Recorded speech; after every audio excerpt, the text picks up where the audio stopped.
Hello, everyone. Welcome. Welcome to another live.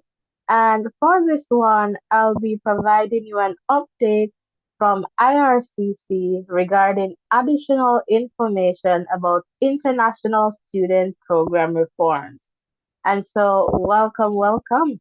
If you're a returning viewer or subscriber, welcome back, welcome back, welcome back. If this is your first time here, welcome, welcome. Comment in the chat and let me know where you're tuned in from. Please remember to hit the like button, the share button, and the subscription button as well. All right, so in the context of this announcement, right, IRCC again, they are providing further information to clarify, certain aspects of the announcement that was made on January 22nd, 2024. So this update came actually today, February 5th, 2024. And again, this is an update for international students. So what I want to do here is that I want to go directly to the IRCC page so that you can also see these updates. All right. So these updates are not from me, but from IRCC. Before we get into today's talk, I want to make it clear that I am not an immigration consultant or a lawyer. I am merely sharing information based on public knowledge and experience. All right. So I just want to make that clear. So, in that context, if you require professional advice, please seek a qualified person who is able to support you in that regard. All right. So, again, welcome, welcome if you're just tuning in. All right. So, let me just try to navigate to the IRCC page. And in that context, to some of the videos that you would have seen from this channel. All right, this is the latest update. And so this update is definitely going to have an impact on what was previously said as it relates to some context. And it is so good of IRCC to clarify these aspects for us so that we have a better understanding of their expectations. And that is what we're doing here based on these expectations. We're going to share, or I am going to share with you in this context. And this is definitely important, especially if you're interested in studying in Canada as a student, or if you know somebody who wants to study in Canada. All right, so please remember to hit the like button, the subscription button, the share button. Yes, that is important. You never know who may need this information. So hit that share button and also turn your post notification on. All right, so tap that bell and select all so that you do not miss any updates from this channel. Again, we are, looking out for these updates, and as the updates come along, I will share, or the Voices in Education team will definitely share with you. Again, welcome. So you're going to see a dark screen. I am still here. I'm just going to try and navigate to the IRCC page. All right. So that's what I am going to do right now so that you can see exactly what I am saying here. All right. So I believe you should be seeing my screen right now, but I just want to give the chat. Let me just check in the chat to see if I am getting any comments in the chat. Not seeing any comments just yet in the chat, but you know what? Let me just refresh my chat here because sometimes the comments are there and I'm missing them. I'm not sure why, but Let me see what is going on here. And also let me know if you're hearing me, if you're hearing me loud and clear. All right, so not seeing any comments just yet in the chat, but let us take a look at this page here. So we're going to look at the additional information that IRCC is providing in the context of the international student program reforms. And so they're referring to the changes that they announced on January 22nd, 2024 as reforms. All right.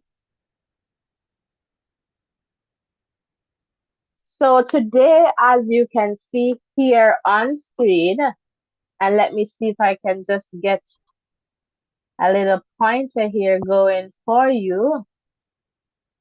Let me just see. Perhaps not, but let me just see what is going on here. All right, so let me see if I can just share, and perhaps I won't be able to do that, but for sure, you should be seeing, what's going on here. Oh, so let me see. Perhaps I can get some spotlight. There we go.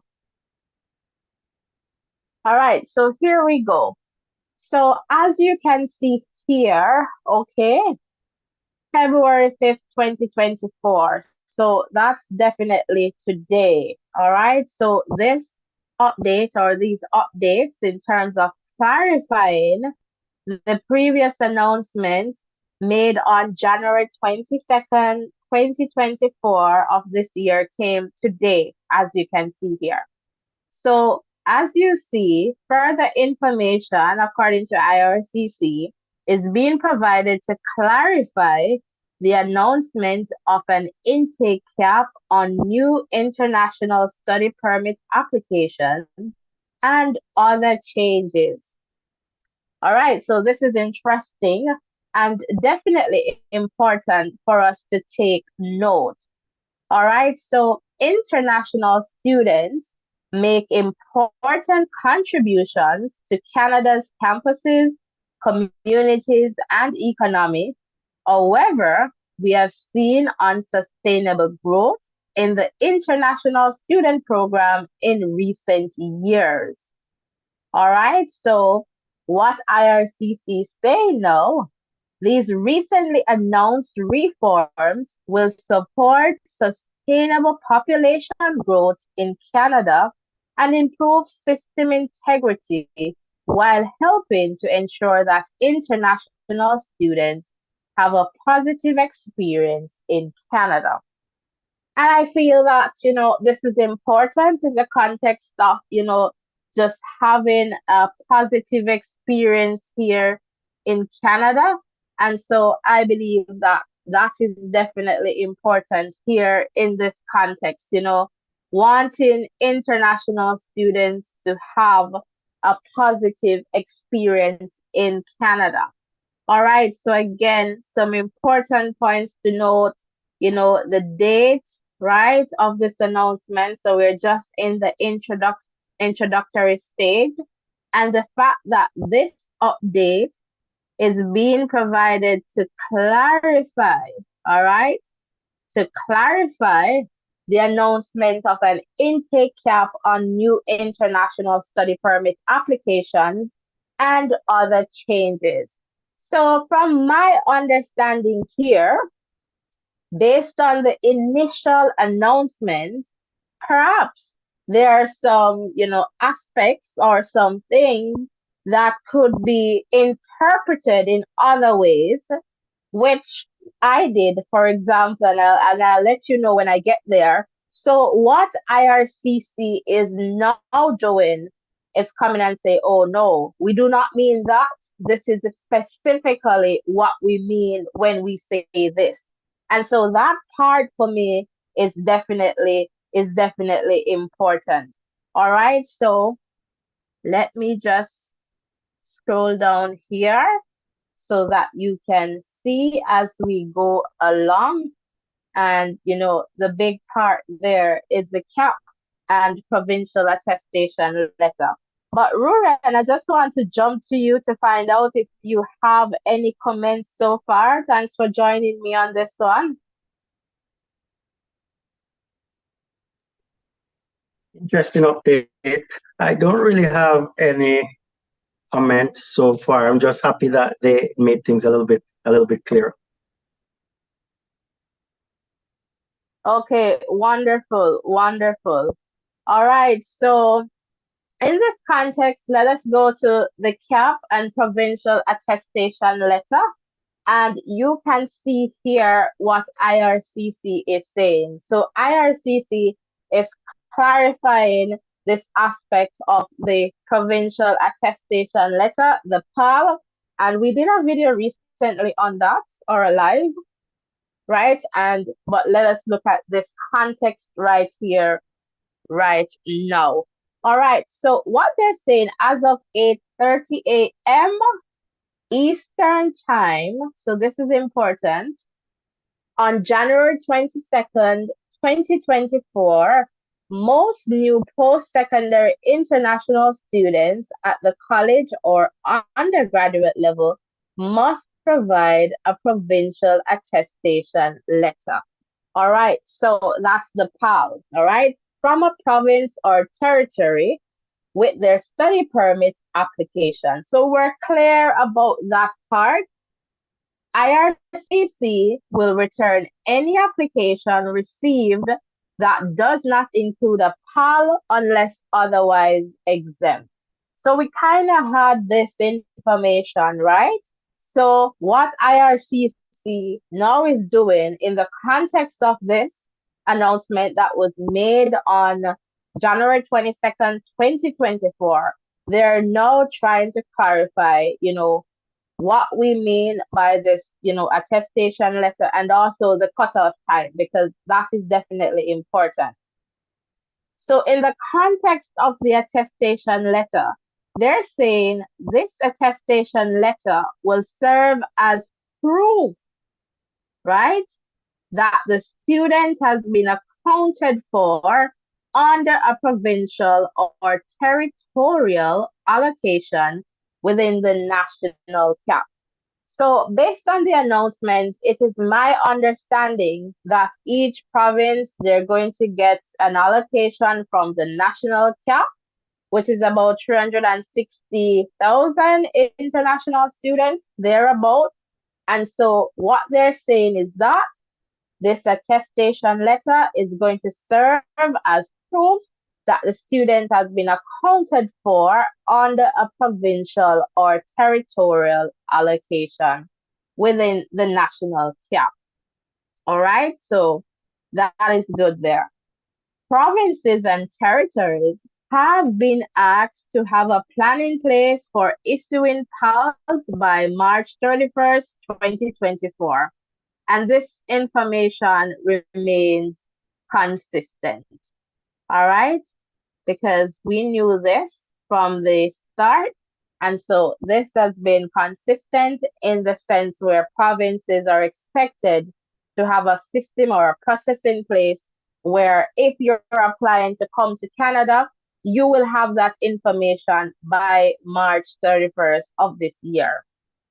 All right, we're going to skip Quebec because Quebec to me is a different context. But if you're interested in that, obviously the information is there for you on IRCC websites. You can definitely find information. One thing with IRCC, you can find information. So kudos to them in that regard. All right. International students whose applications were received by IRCC before, all right, this is important. So if your application was received by IRCC, right, before 8:30 a.m. on January 22nd, 2024, right, as well as those who have already been approved for a study permit and intend to travel to Canada for an upcoming program do not need to take further action as a result of the cap. All right. So let's try to break this down. I'm going to break this down based on my understanding here. So remember, this announcement was made on January 22nd, 2024, right? And in this context, what IRCC is saying, if we got your study permit application on the 22nd before 8:30 a.m. So perhaps you say, for example, you submitted it and the timestamp was 8:29 a.m. Eastern time, that is. So it means that you would be okay. This cap, in terms of the cap and the attestation letter, they're not applicable to you. Also, right, if you have already been approved for a study permit, so you have already submitted your documents, that approval letter to say you have a study permit, or you have approved for it, perhaps you have not yet traveled to Canada, they're saying you do not need to worry about this new announcement in the context of the cap and attestation letter. I believe a microphone is not muted, perhaps through you there. All right. So in this context, right, you're okay. So again, if it is that your application was received before 8:30 a.m. Eastern time, so like those time in Toronto there, where Ottawa is in Ontario, yeah, then you're good. As well as if you have been approved for a study permit and intend to travel to Canada to study, then you're totally okay. You do not need to worry about this cap and attestation letter. Ruren, would you like to share any comments at this time?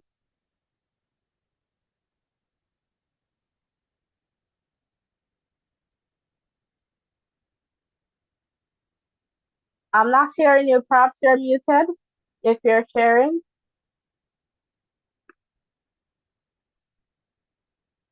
All right, we'll definitely circle back to Rurian. Not hearing Rurian at this point.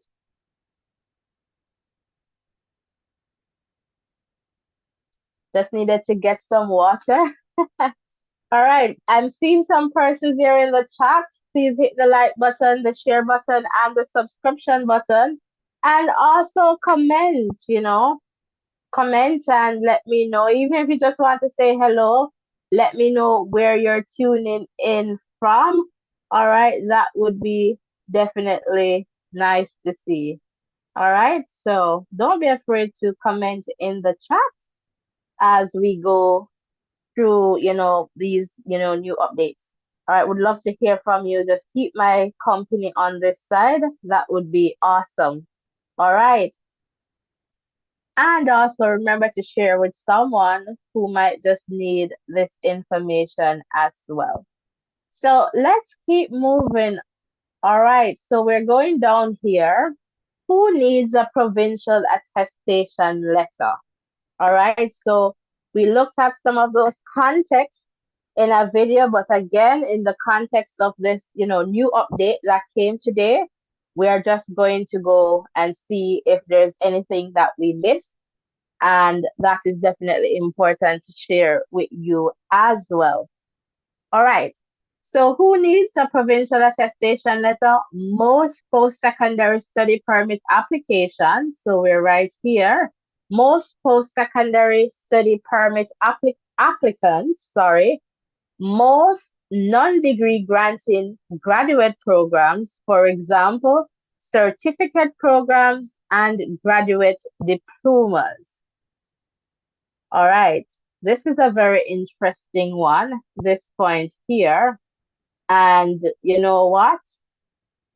This one is definitely, I'll say, a big development here because initially when the announcement, was made, why am I doing that? Let me just try not do that. and just use what I'm used to. All right, let me just undo that. And let me just go back to this spotlight. All right, here. So let's go here, right here. All right, so what is happening here, right? Most, non-degree granting graduate programs, for example, certificate programs and graduate diplomas, right? What they're saying is that if you're intending to study in Canada and you're in a graduate program that is a certificate program or a graduate diploma, you will need a provincial attestation letter. This is my understanding, and let me just make that clear again, just to reiterate that I'm not an immigration consultant or a lawyer. So I'm sharing here based on my understanding, experience, and public information that is available to us from IRCC. All right. So what I am getting from this is, remember when they stated, initially, they mentioned graduate programs, would be exempt from, but here they're saying if you're doing a non-degree granting graduate program and they specified, for example, certificate programs and graduate diplomas, right, at the graduate level, then you need a provincial attestation letter. So this is definitely a new development here. All right. So this is definitely a new development here. And here is kind of expected. Anyone else not included in the exception list below. So you realize now that they're trying to catch, sometimes we say with policy, we have, it's not always black and white. There are gray areas. So this third point here, I believe is for those gray areas, right? So they're trying to go through and fine tune this policy as best as they can based on my understanding to ensure that, nothing can slip through any cracks. That's just my understanding here. So anyone else not included in the exception list below. So if you're going through and you're like, hey, I am not here because it does not specifically state that I need a PAL, a provincial attestation letter. And then you go down here, who doesn't need a provincial attestation letter, and you're not in here. What they're saying is, hello, if you're not listed here in this section, then you're included. You need a PAL. All right? You need a PAL. You need a pal. So you need a friend, you need a provincial attestation letter. Let me just go back and circle the chat to see if I have any. Carlos. Carlos is saying, hola, hola, Carlos, ¿cómo está? ¿Cómo estás? I know you very well. ¿Cómo estás? All right, so Carlos is there in the chat. So guys, we can do better with the likes. So hit the like button, the subscription button. All right. And don't be afraid to share. You never know who might want to come and study in Canada. So share with your friends, your family members, your students, just share, share, share. All right. So who doesn't? So let's move on here. Who doesn't? Let's try and get this arrow. Who doesn't need a provincial attestation letter? And this one is very clear. All right, primary and secondary school students. So that one was clear. They don't need a PAL. So primary, so K to 12 students, they don't need a PAL. Preschool don't need a PAL. All right, that's a provincial attestation letter. And then we come here, master's or doctoral degree students, they don't need a PAL. All right. So what IRCC is doing right now or has done is pretty much distinguish between graduate programs, right, in the and master's or doctoral programs. So they are being very specific here. So if you're in a graduate program, like a certificate program or a graduate diploma program, then you need the PAL. All right. But if you're in a master's or doctoral degree program, you do not need the provincial attestation letter. All right, so you do not need the provincial attestation letter, right?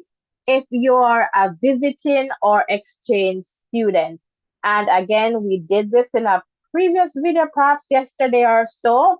And in this context, I can share based on experience. Say, for example, you have some students, and I'm going to use Jamaica as the example because that's where my experience, lies. And say, for example, you have some institutions here in Canada, universities. They often, well, sometimes you'll see students coming from UTech, University of Technology, or NCU, Northern Caribbean University, and they will come to Canada, right, for a term or so as part of an exchange program. So, what my understanding based on this information that IRCC is sharing here is that if you're a visiting or exchange student, right, and you decide to apply for a study permit, so you come and you have good experience and you say, okay, you know what, I would like to finish my studies here in Canada. What they're saying is that, okay, you do not need a PAL in this case. You do not need a provincial attestation letter. All right. Or it could be the case where those students are coming. So this is another interpretation too, where those students are coming as visiting or exchange students. So they do not need this PAL if this is going to be their context. So here, just by reading this, I got two interpretations. So I don't know if IRCC is over YouTube listening to all these interpretations and then going back to fine tune their policies, but we don't know. But right at this one, I am getting two interpretations because you have students who have, they come to Canada and they decided that okay, they're going to stay, right? So in that context, this could be a way where they don't need the PAL. It is not clear because they just left it at visiting or exchange students. So there, and again, you can watch that video about the attestation letter. I believe the context there are the same with the exception of perhaps this graduate program here at the just at the top here just above who doesn't need, but and it has more in terms of some other exceptions like open work permits, so you will see that from that video there as well. All right, so the next one is who doesn't need a provincial attestation letter. So you're in Canada study permit and work permit holders. So if you're already in Canada, all right, and you have a study or a work permit, you do not need a PAL. So I guess if we go back to the visiting or exchange students, I'm not sure, perhaps they get a study permit to come to Canada, right? So in that case, they can apply for to complete their studies here without needing the PAL, given this context here in Canada. So you're actually in Canada and you have a study permit or your work permit.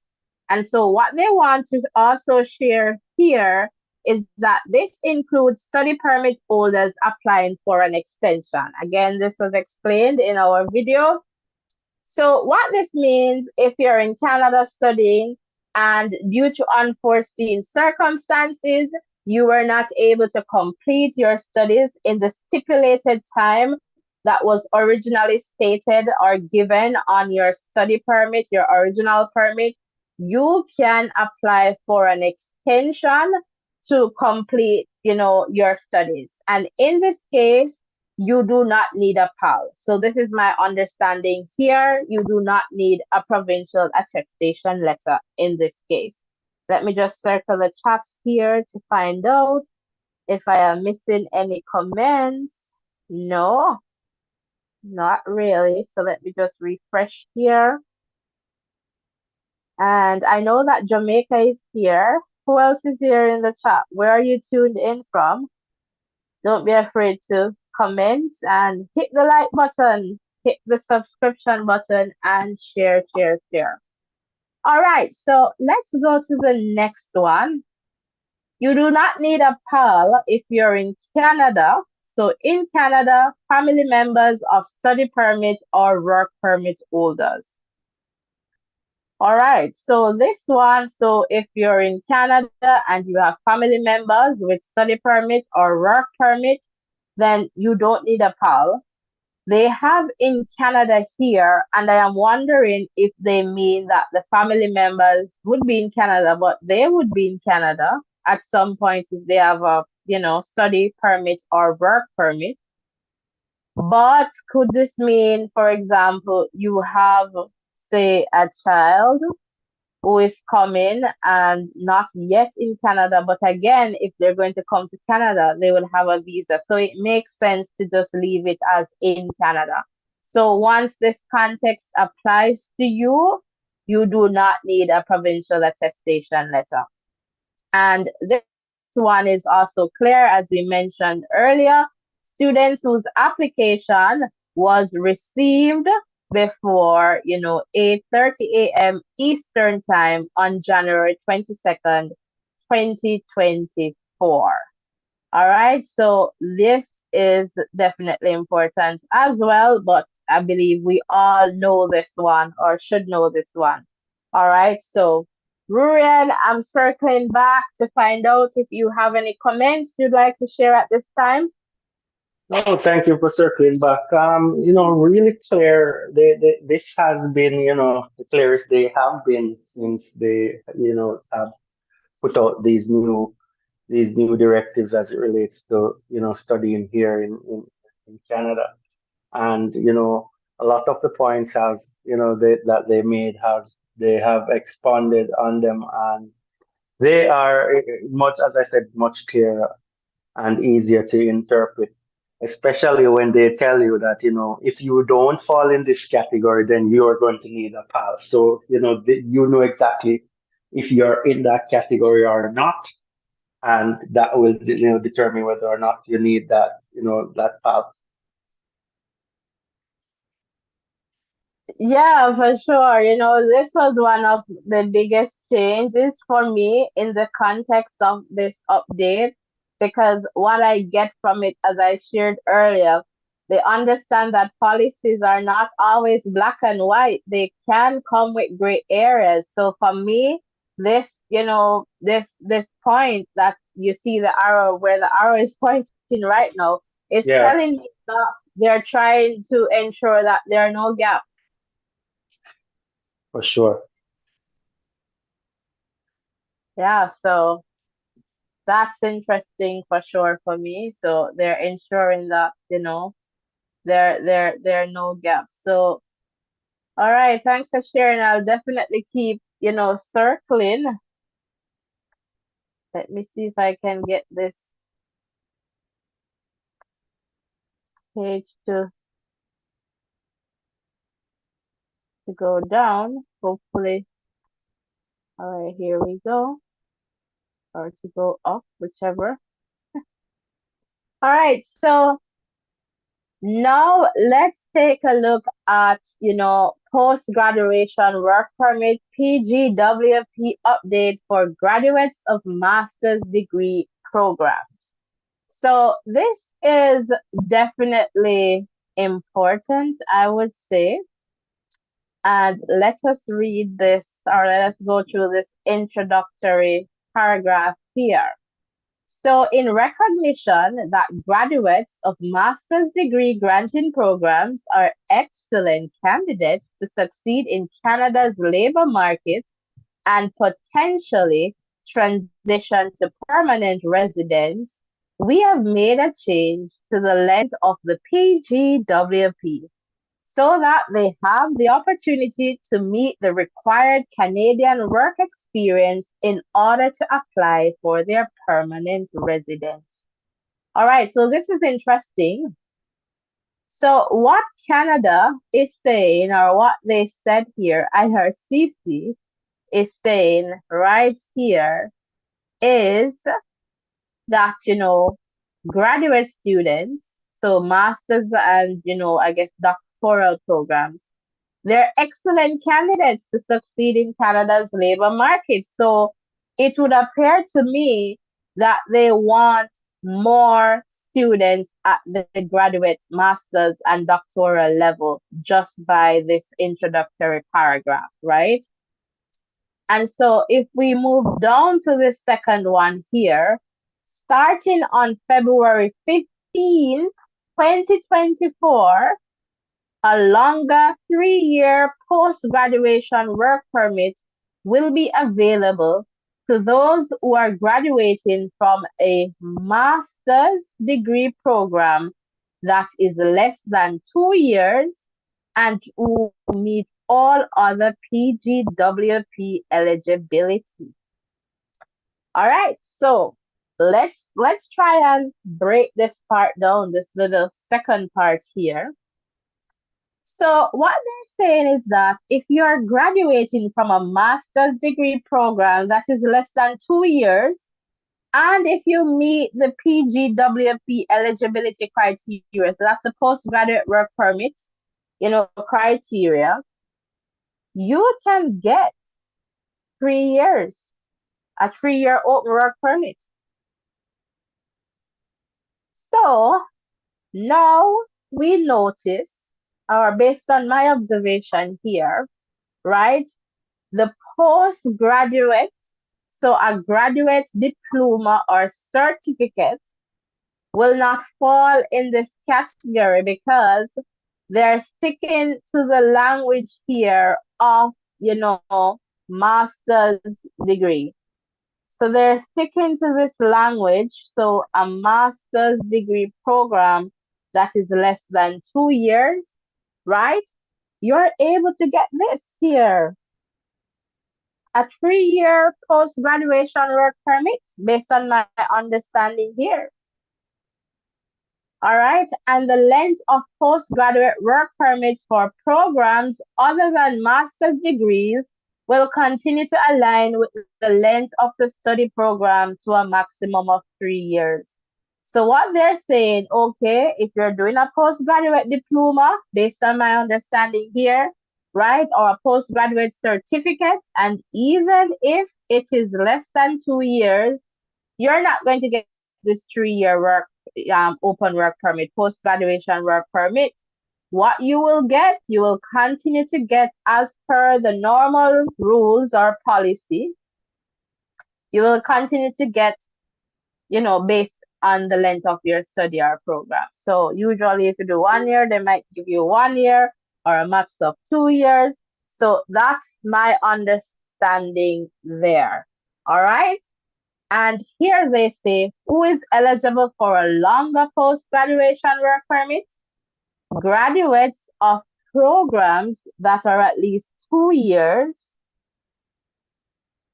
in length, all right, at post-graduation work permit eligible designated learning institutions are eligible for a 3-year PGWP as are graduates of master's degree programs less than 2 years in length. So believe it or not, there are some master's degree programs that you can complete within a year, less than 2 years. All right, not postgraduate certificate or postgraduate diplomas, but yes, in Canada, there are master's programs that you can complete within a year, so less than 2 years. And while this video is not about that, I'm going to show you some and I'll save that for another video. But because we're on it, I'm just going to show you that yes, this is possible. All right. Again, just understanding, these Context are definitely important, right? In the context too that you have to do your research. That is definitely important. So I'm just going to try and see if I can get to share, one such, instance with you or a couple of them. So as that comes up, let us see what's happening here. So if we take a look at, this is the University of Manitoba, all right, in Canada, and we look at their program here, it's the Master of Finance program, right? And if we go down, we will see, right, that this program, so if you look at it, it is a comprehensive 1 year, all right, 3-term program that prepares students to write all 3 levels of exams needed to obtain a chartered financial analyst designation with a focus on the level 1 exam. All right, so again, it is just so important. So if you look here, right, you'll notice right here, this is a Master of Finance program and it is 1 year. 1 year. Yes, 1 year. So again, when you're considering your options and perhaps given the time that you have and the goals that you might have for yourself and family, it is important to do your research. So, not all master's programs will have to be 2 years. I mean, if you're doing a thesis, then that's definitely going to be at minimum 2 years or more, well, 2, 3 years minimum. But then a thesis, it's going to be research based. So, you have to give yourself that flexibility, just in case something should happen to delay that process in terms of, conducting research, etc. But here again, this is showing that there are 1 year master's program in Canada. So this is one. And I'm going to show you a next one. But as I said, I'm going to leave this for another video, but just to bring your attention to some of these programs. So here, let me see if I still have this one up. Yes, I do. This looks like Trinity Western University. And so in this context here, again, IRCC is saying if you're doing a 1 year master's program, you can get a 3 year post-graduation work permit. So what they're saying, no for the postgraduate diploma or certificate programs, but I am here to share with you that indeed you have some universities that have, a 1 year master's program. Some may be very expensive, but if you look at the cost for 1 year compared to like 2 or 3 years, you just need to do your research and find out what works best for you, your context, your family, and in the context of what you want to achieve and where you're at, given that present moment when you're about to make your decision. So that is definitely important. So no, we don't need Megan today. All right. So what they're saying here, I'm not going to go far, but I just need to show you where it is. I guess you're seeing the fee. So this is saying 20 months. That's the streamline there. So again, little less than the 2 years. All right. But again, it is still doable. And if you look right here, let me try and get this. Oh, that's just moving. You can complete your degree in less than 2 years. All right. So it is right there. So just to let you know that, it is definitely possible in terms of 1 year master's, program. IRCC, they know what they're doing in that context for sure. So again, it is up to us to just do our research and try to understand. And we're here trying to support you as best as we can. in the context of sharing information with you.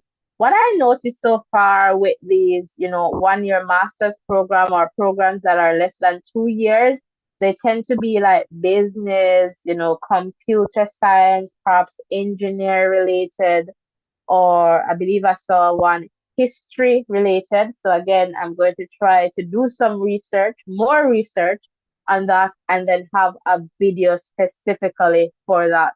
But definitely, I wanted to share with you this information to, let you know that it is possible, it is there. IRCC knows what they're talking about. If you were going to ask, which master's program finish in a 1 year? But yes, they do have it. And let's just look at one more here. This one appears to be a computer science, program here. And let me just try. And this one is at Lakehead University. I'm just trying to find the roots. So they have course. Okay, here we go. So if you're doing this master's, right, and you choose to do the course route, all right, then it's 1 year and 1 year. So again, it is important for you to do your research. I see Anne Marie there. Good evening, Anne Marie. Welcome, welcome, welcome. All right, guys, let's keep hitting that like button, sharing, subscribing, turn on your post notification. All right, so again, there are definitely 1 year programs here in Canada. You just need to do your research. All right, so that is definitely there. Let's go back to this information here that I've been sharing with you. So again, I just, shifted to share with you that indeed there are 1 year programs, in Canada at the master's level. All right. So in that case, if you do a 1 year master's program based on the information here and based on my understanding, you could be eligible for a 3 year post graduation work permit, of course, once you meet all the criteria. All right. So let's go to the next one here. And we're just right here. Post graduation work permit PGWP eligibility for public private partnership college programs. So this is a big one, and perhaps where we have been hearing about some changes, So this is good in the context that, IRCC, they are providing us with some additional information here. But Rurian, I'm just circling to you to find out if you have any comments you'd like to share. Yeah, for sure. It's interesting that there are some 1 year programs or some that are just under 2 year programs that, would give you your qualification at the master's level and earn you your postgraduate work permit. And that's awesome that that postgraduate work permit is not dependent on the period of time of your study, but that gives you a full 3 years so that you could get meaningful experience and employment in that time period in order to better oneself. Yeah, for sure. I believe that's an excellent, move there. I would have wanted it to be, for postgraduate like certificate and, diploma, but that's not the case because you know that most of these students who are doing like a postgraduate like a graduate diploma or certificate, they usually have a first degree. So I would have loved to see IRCC allowing that, but they said no based on my understanding here. I don't Okay. know if you have anything else to share there Yeah, before well, we that move that would on. be good, but as previously discussed, they are, fine tuning the persons who they want to come to study in Canada. And I guess that's a way of filtering out some, so to speak, some of the applicants, or, you know, giving people are persons the opportunity to change their status in terms of what they're studying, making, certain decisions as it relates to courses that they want to pursue if they want to benefit to the fullest, I would say, from the program that they're going to pursue. Wonderful. Thanks for sharing there. And for those in the chat, please comment. I see Anne Marie there waving, saying hi. And, just let us know where you're tuned in from. I know Jamaica is here. Who else is here? And share this information with persons you know who are interested, or just share in general, because you never know who you might be helping. All right? Just share. All right, so let's now look at the post-graduation work permit eligibility for public-private partnership college programs. All right, so let us read what IRCC have here. Some provinces allow public colleges to license their curriculum to be delivered by an affiliated private college. In these cases, students physically attend a private college but graduate with a diploma from a public institution.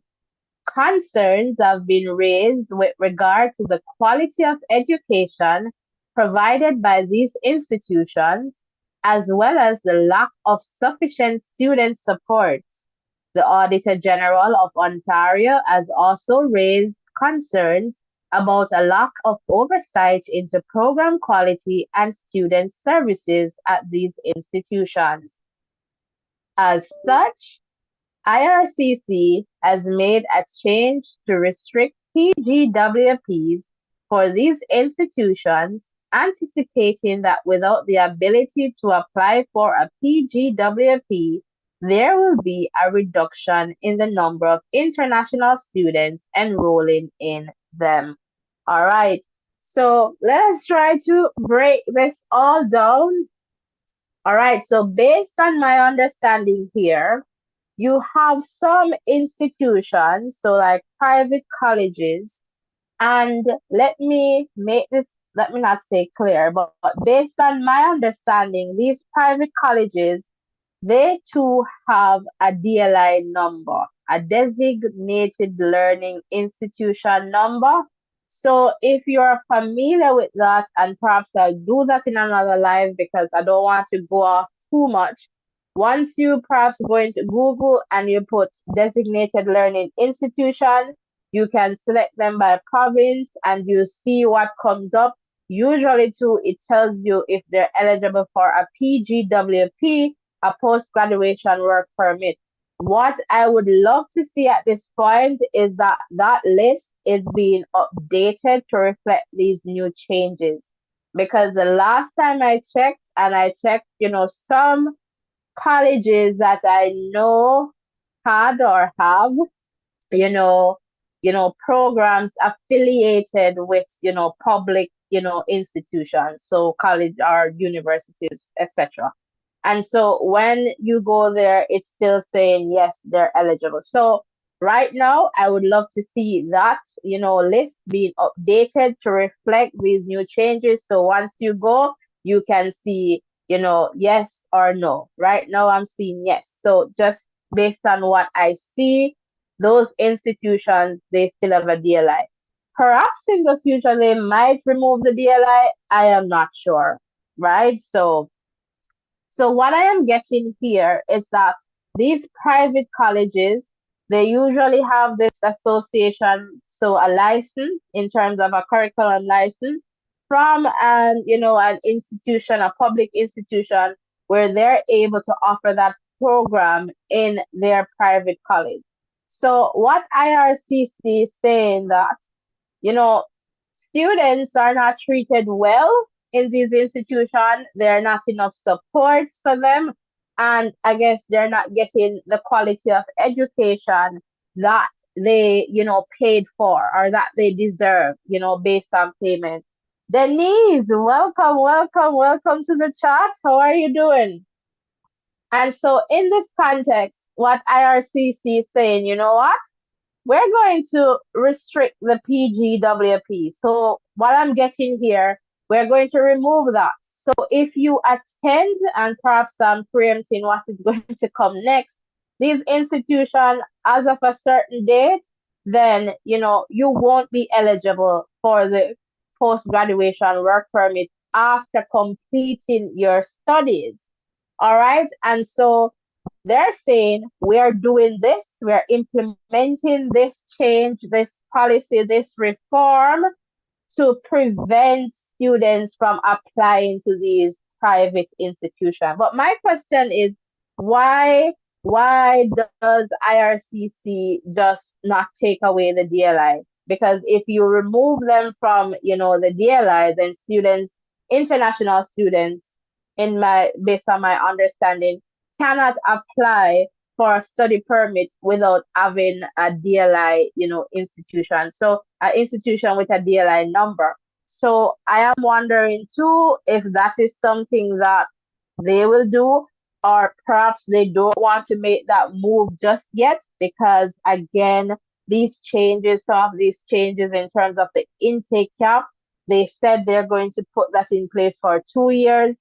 So could it be a case where they want these private colleges to perhaps go back to the table, to the drawing board, and try to find a way where they can better support international students? That could be a possibility because I am just thinking to myself that they have the power to remove this DLI, number or status from these institutions. So again, not too sure what is going on there, but that's a possibility. All right. Who is eligible for a post-graduation work permit after graduating from a public-private partnership college program? So international students, so let's look at this carefully. Perhaps I just need to bring this up a little bit more. International students currently enrolled will remain eligible for a PGWP if they meet other program eligibility criteria. This is definitely important. So if you're in Canada and you're, at a private college with a curriculum license agreement with another institution, what they're saying, if you're already enrolled and you're studying and doing your program, then you will be okay as long as you're eligible. You will receive the post graduation work permit based on my understanding there. All right. Who is not eligible for a PGWP after graduating from a public-private partnership college program? So here, new students enrolling in this type of program will not be eligible for a post-graduation work permit. So here, if it is that you're now considering, coming to Canada, or you're in the process, and I guess perhaps if you had an acceptance letter, not too sure that it's going to go, but if you had an acceptance letter, it may mean that if you go there, you can apply, but if you go there, then you won't get the post graduation work permit. My understanding is that if you, for example, you have an acceptance letter, with a public-private partnership college program, then perhaps this is the time to say, no, I'm not going to do that. Try to get yourself in a public, college or university. And if you're not able to find that information, ask the question directly. That is definitely important because this can impact your future depending on the goals that you have in the context of your studies and in the context of, remaining in Canada to gain work experience, etc. You need to do your research. You need to ask the direct question to ensure that you do not fall in this situation. So one of the questions, that I receive, or, based on talks from persons, they were saying that, undergraduate students, will not receive a PGWP. So based on the information so far and my understanding, that does not appear to be the case. All right. It is just for, students who are students now, if you're enrolling in this type of program, so the curriculum license agreement program, then you won't be eligible based on my understanding. There's the IRCC saying no, this is not going to work. Don't do it. All right. So Ryan, I'm just circling you back. Do you have any comments you'd like to share? Persons in the chat, do you have any comments you'd like to share? And soon I'll open the phone line if you'd like to call in. Yes, Natasha, I was listening to you talking about the DLIs for some of those institutions, and I'm wondering if it's going to be a case where they're going to phase the DLI for those institutions, which which no longer qualify under this new policy. So that's what came to mind. What is your view on that? Well, I'm no expert here. I believe that could be a possibility. And I am just, thinking to myself that if they wanted to do that, they perhaps would have done that by now. But maybe it's a case where you might have some international students who are coming to Canada, but who may not necessarily want to remain in Canada for work experiences. So that could be, a factor there. And it could also be another situation where if, the private colleges are better able to support international students, then they could perhaps be considered. And so if you notice here, what they're saying is that in this line here, they refer to the lack of, sufficient student, supports for international, students. And that is important. Another big part that they highlight here in this update is that Ontario seems, based on what is here, to have, a big problem in this context, not providing support. And I know recently in the news, I believe it was BC, British Columbia, that they kind of, I don't know, put a pause on those private colleges right now in terms of, enrolling international students. So a lot, I guess, is being done in this context because there seems to be a problem there that we cannot ignore. And lots of international students, they complain too in the context of how they're treated at some institutions, not just saying merely private, colleges or institutions, but in general, based on my experience, we do not always get the best treatment, period. And so, it is kind of important too for us to, or for them, IRCC, to have a balance in the context of, how international students are treated. Because, international students pay so much, for tuition fees far higher than what domestic or Canadian students, pay. So in the context of that, that is definitely important. And then when you look at it, some places you do not get, free health coverage.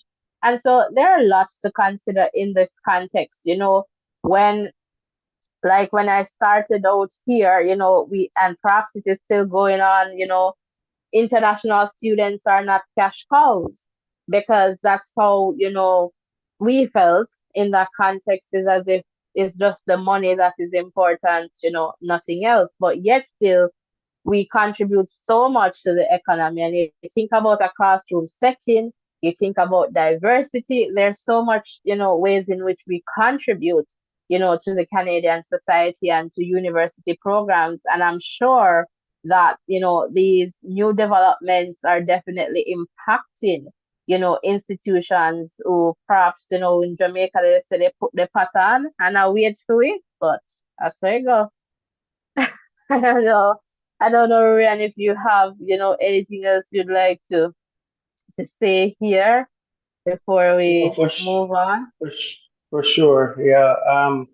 For sure, international students have been carrying the burdens of the fees as it relates to these institutions, and I'm wondering if that's part of the, well, not directly that though, but I'm thinking that probably because that would be the easiest or the lowest level in which you could access an education and also all of these stuff. For example, you're bringing along your family and so on. I think probably they're looking at it and say, the recruiters are getting in so many students at the undergrad level.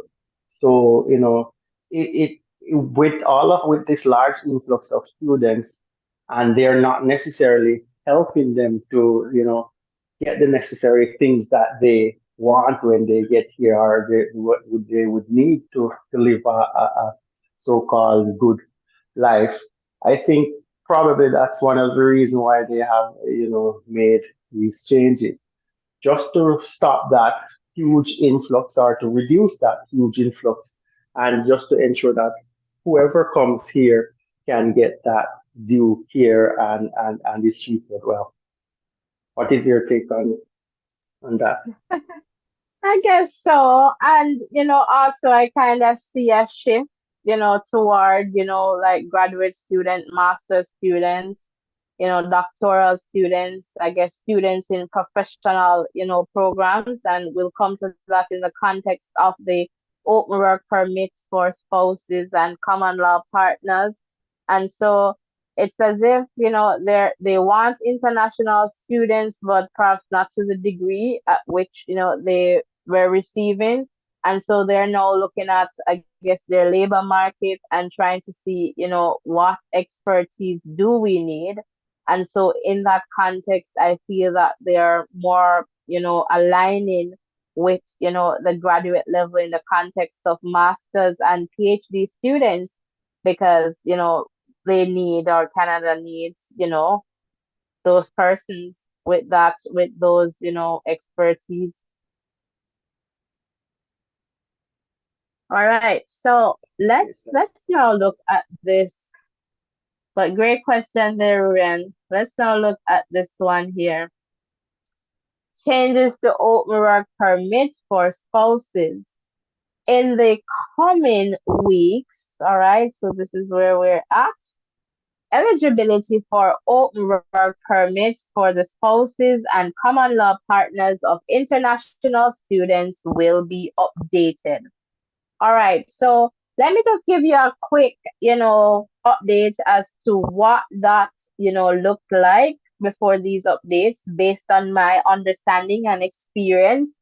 All right, so in the context of, the as an international student coming to Canada, if you're doing your application, so after getting your letter of acceptance, you're doing your application if you have a common law partner or a spouse, right? So if you're married or in a common law, relationship, and they have the at least 1 year, I believe, for common law, and you're coming to Canada initially, so before all of this, and there wasn't any category to say if you're graduate or undergraduate.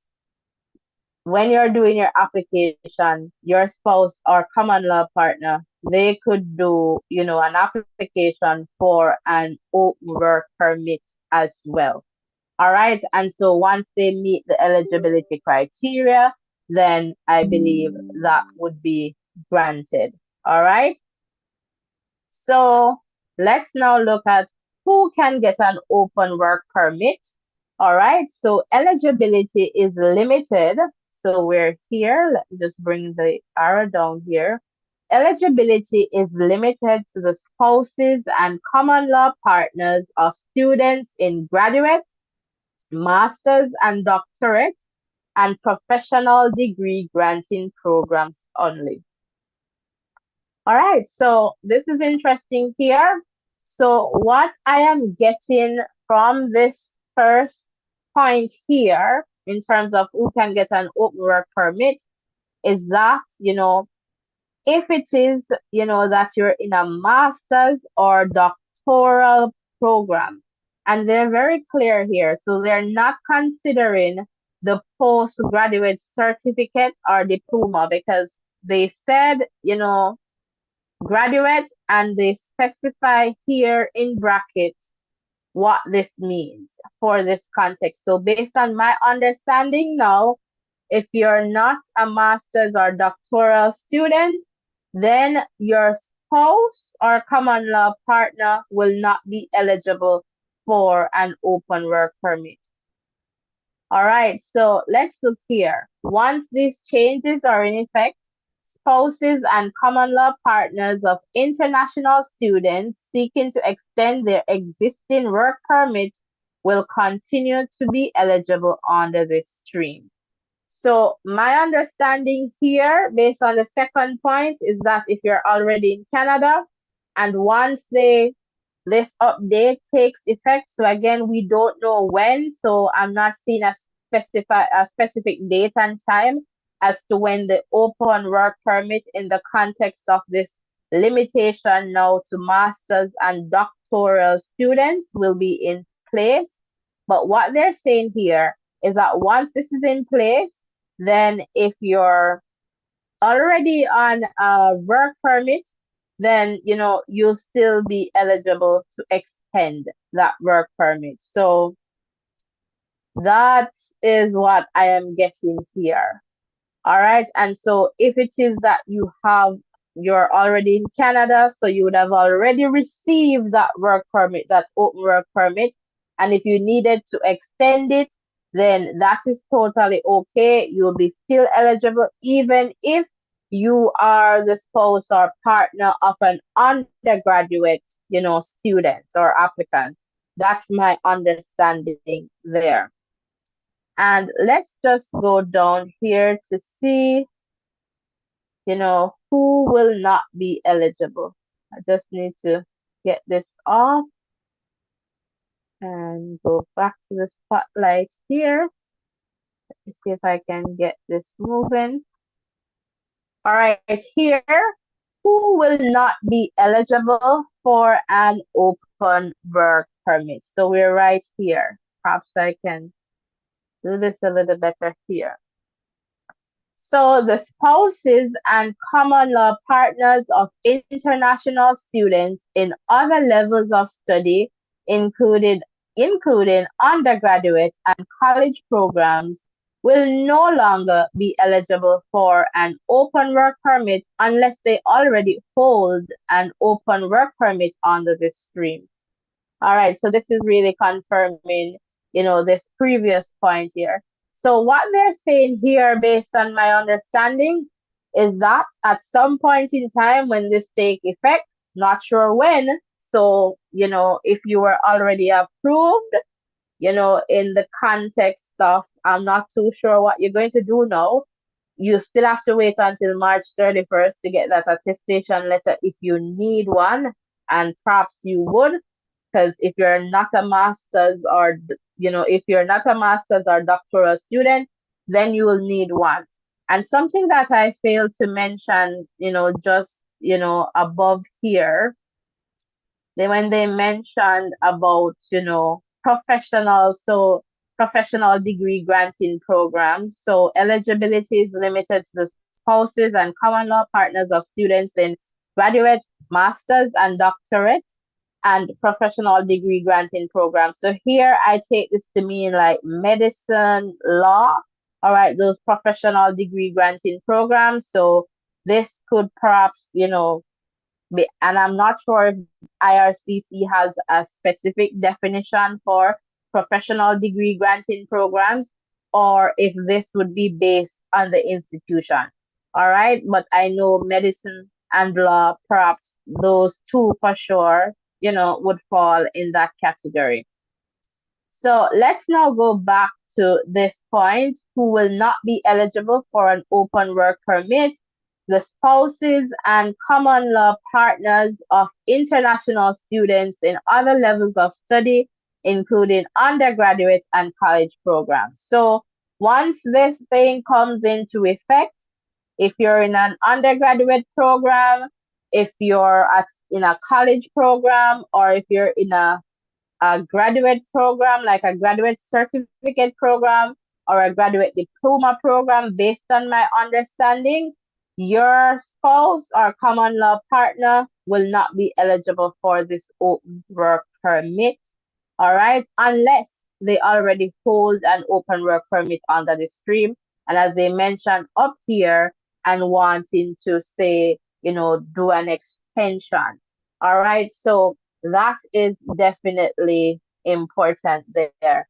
So, Rurian, just circling you back, do you have any comments here on, number 4? And I want to let you know too that we're going to do a live or a video or something relating to how, your spouse or common law partner can physically support you in Canada if, they're not eligible for the open work permit. But over to you, Rurian.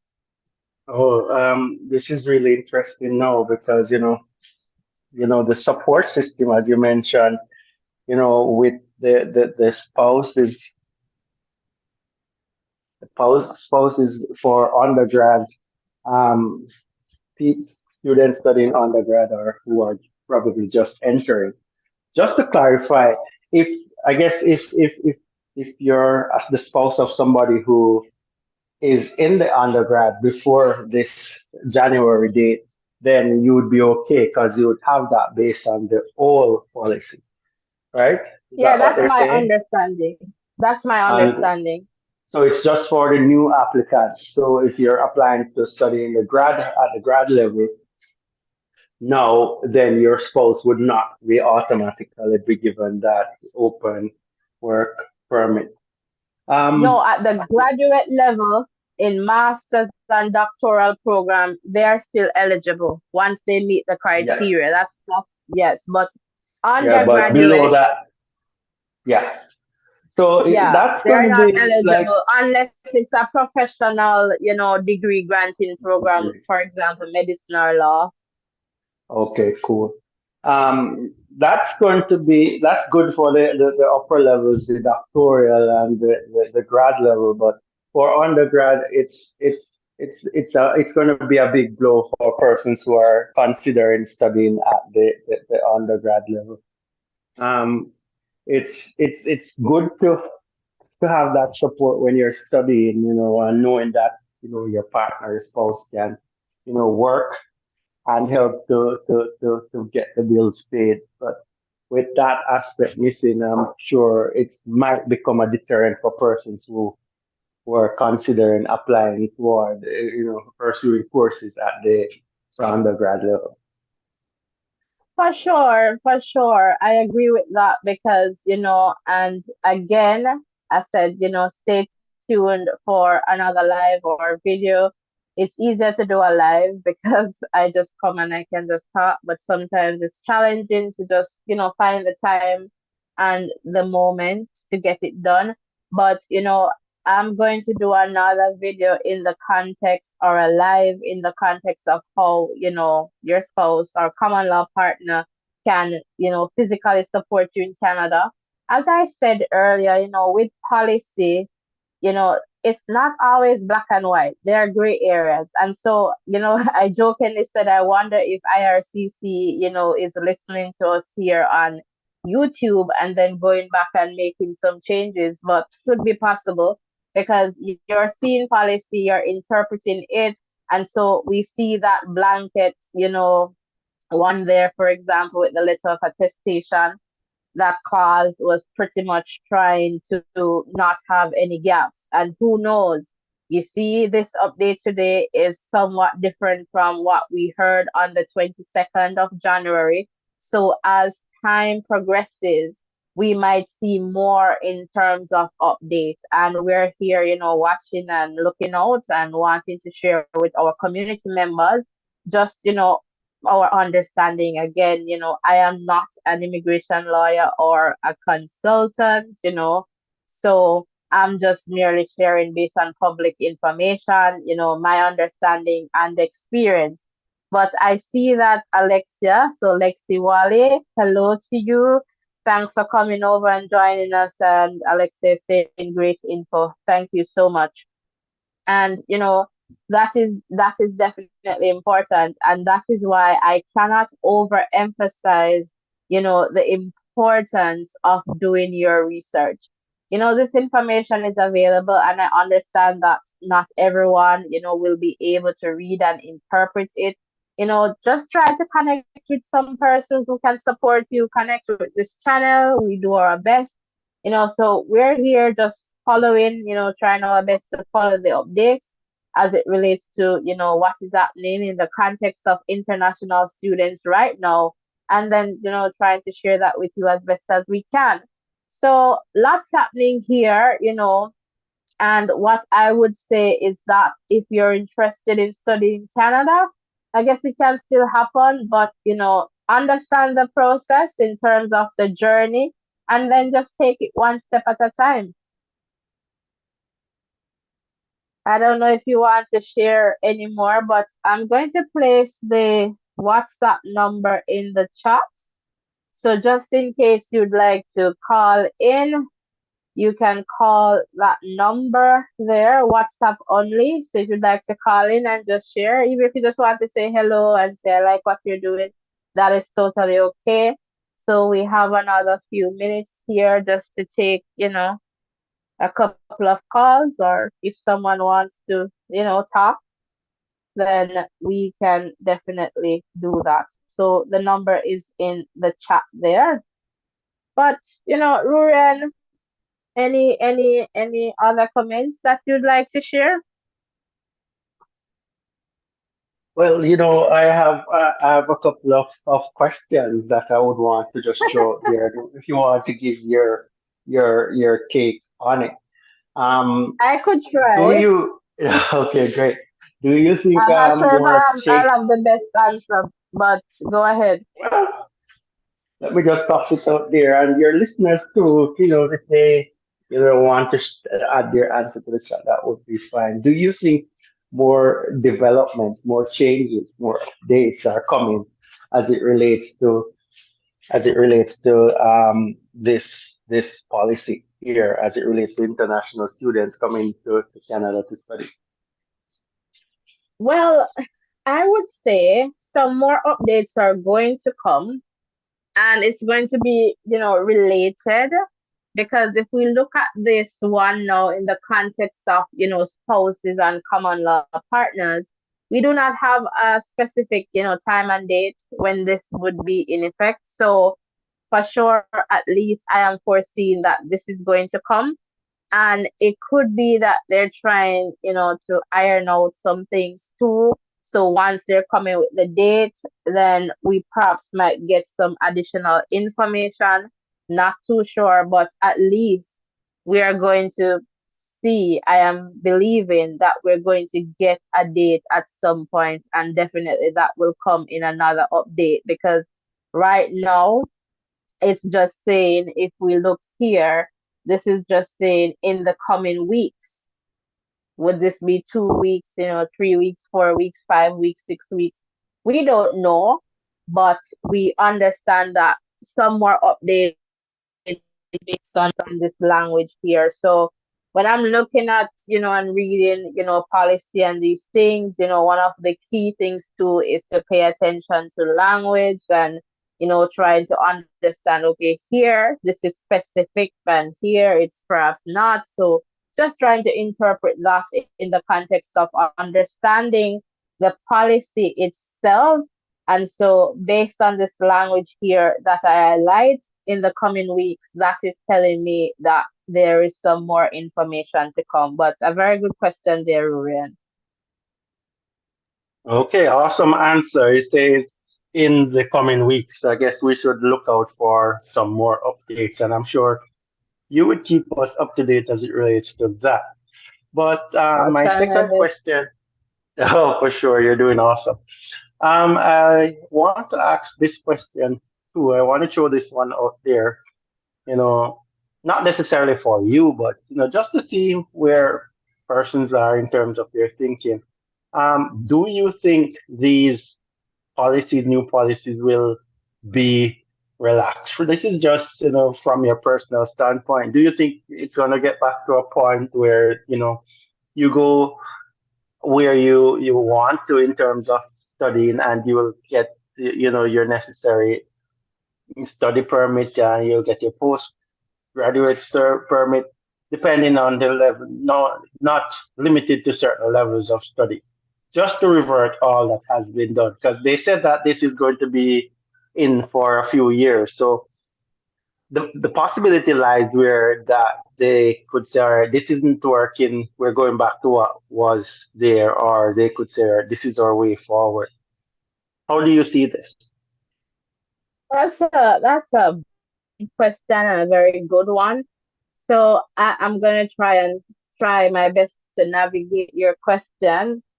So what I'll start by saying, based on my understanding, IRCC, or the government of Canada, when the announcement was made initially, they mentioned that, they were setting an intake cap on, international students, permit applications for 2 years. So that is one part of that. And, then in the context of that, we saw, some more changes, for example, in the context of the postgraduate work permit and the open work permit. So I would perhaps start with the intake cap to say that, with this cap, we could see it go up or we could see it go down depending on what they're going to review and look for after 2 years. And the other part to that is that we have to kind of recognize too that Canadian universities, they depend on international students to come, and study, because that's a big part of their funding, especially in a context where they're not getting enough funding from their respective provincial governments. And just to let our listeners and viewers know that, in Canada, education is a provincial responsibility, not the federal government. So in the context of the government of Canada.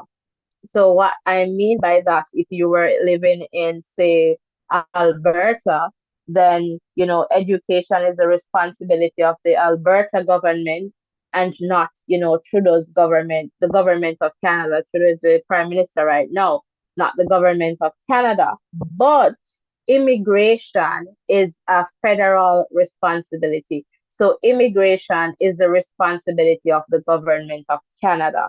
So we see some, I guess, in the context. So that is why the federal government is saying to the provinces, you need to figure out this attestation letter because that is your responsibility. What we're doing here is that our responsibility is for immigration, and right now we're going to set a cap. So, they're trying to tread carefully there, I believe, in that context in terms of provincial and federal responsibility. So going back to your question, I believe the intake cap could be a possibility where we see that removed, increased, or, we see a decrease. All right. In the context of the other changes, I perhaps am thinking that maybe the PAL is going to be in place. And if you notice earlier when I skipped, the Quebec section, Quebec has something that is perhaps similar to what, the government wants, provinces to do. So if you look at here, so in this context, then, Quebec has something, similar, where students are to apply to get some certificate, and then before, I guess, make submitting their application. Not too sure about the process because I've never been the one to really, try to research so much, in the context of Quebec. I know that there are some, things there that are just different from other provinces. And so in that context, I perhaps am more siding with the fact that the PAL, for example, is perhaps going to still be in place.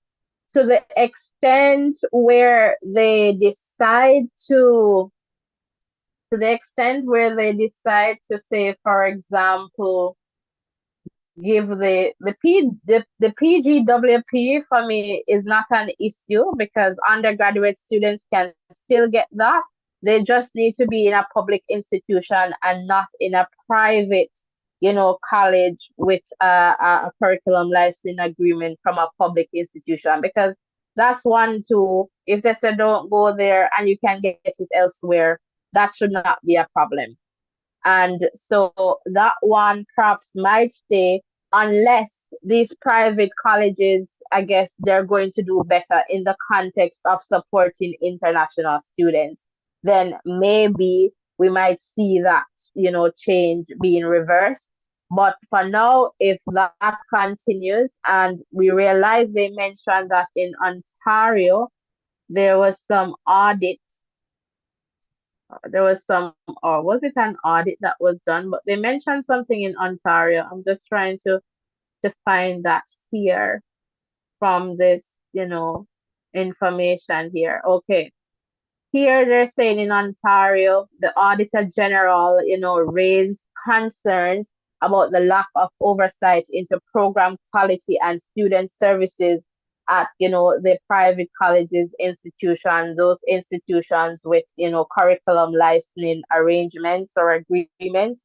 And so it could be a case where this change could be reversed, or perhaps we'll see things, the same in the context of this new update until the government, our provincial governments are able to have more oversight and in terms of the quality of education and the services that, students, international students will receive from these institutions. So that one perhaps is, can change or perhaps remain the same.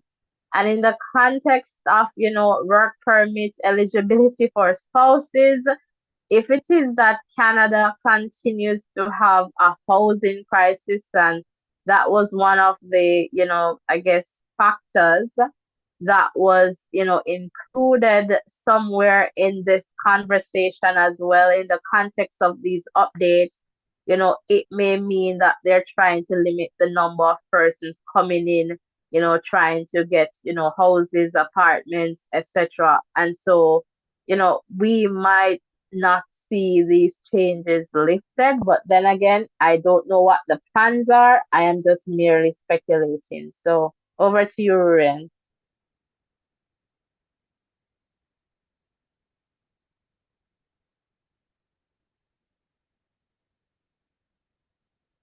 Ruren, if you're talking, you're muting, not hearing you.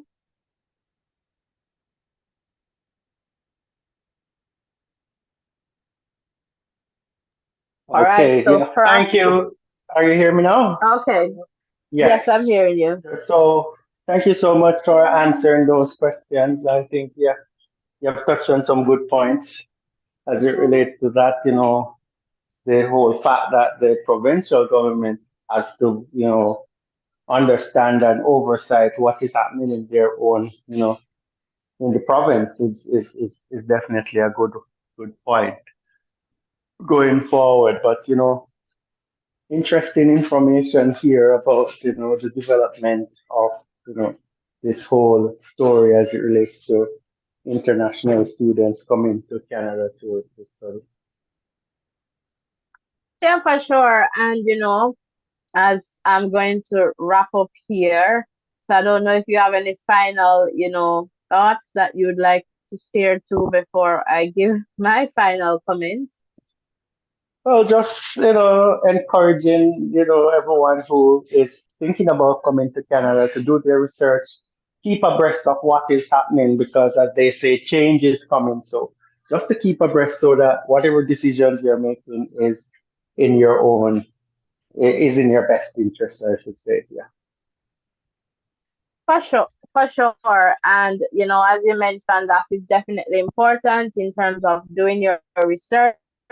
It is not that you cannot come to Canada to study, but what you need to do is to try your best to understand the process, right? Understand the journey, what it entails, and then take it one step at a time.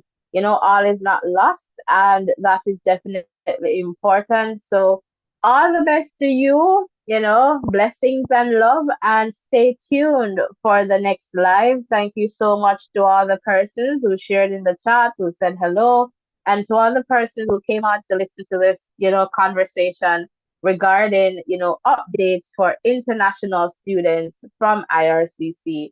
Blessings and love, everyone. Take care. See you soon. Bye for now.